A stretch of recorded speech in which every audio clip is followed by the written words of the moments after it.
عبد رشید مقدم صاحب جو سابق کارپوریٹر ہے، ان کے گھر کے پاس عبد الوحید بھائی جو واحد ٹیلر کے نام سے مشہور ہے، ان کے گھر میں شارٹ سرکٹ کی وجہ سے آگ لگ گئی تھی،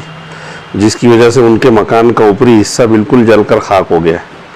اس میں ان کے کام کاج کی جو مشینیں تھیں،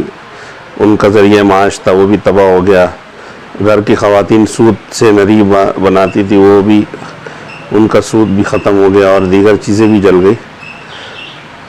جس وقت آگ لگی، بہت باریک باریک گلی ہے اور بہت تنگ گھر ہے. آگ بجھانے کے لیے نوجوان جو ہے گھر پہ چلے تو پڑوس میں ربانی مقدم صاحب کا گھر ہے، جس کی وجہ سے ان کا پترا اور ان کی چھت وغیرہ دیگر چیزیں متاثر ہوئی. اس طرح کلی طور پر واحد ٹیلر صاحب کے اوپر، مکان کے اوپر کا حصہ پورا جل کر خاک ہو گیا، اور ربانی مقدم صاحب خورشید ربانی کے گھر تھوڑا کچھ نقصان ہوا ہے. نبی رحمت صلی اللہ علیہ وسلم فاؤنڈیشن کے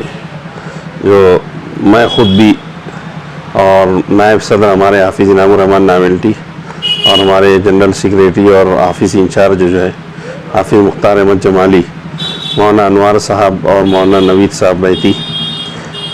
ہم لوگ ساجد عبد الرشید مقدم اور آصف الرائد، ان لوگوں کے ساتھ وہاں پر آج پہنچ کر جائزہ لیا، اور الحمدللہ واحد ٹیلر صاحب کی نقد 10,000 روپے سے امداد کی، اور ربانی مقدم صاحب کا جو نقصان ہوا تو بہرحال کچھ نہ کچھ نقصان ان کا ہوا ہے، تو ان کی بھی الحمدللہ 3,000 روپے سے نقد امداد کی. اور الحمدللہ نبی رحمت فاؤنڈیشن خاموشی کے ساتھ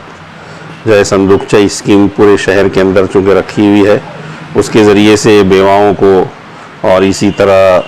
جو طبی مریض رہتے ہیں ان کی امداد نقد، اور اسی طرح معلمین اور معلمات علوم مکاتب وغیرہ مدارس کے اندر جو پڑھاتے ہیں اور طلبہ کی امداد کرتے رہتے ہیں. اسی وجہ سے ہم لوگ وہاں پہنچے اور وہاں پہنچ کر کے نقد امداد کی.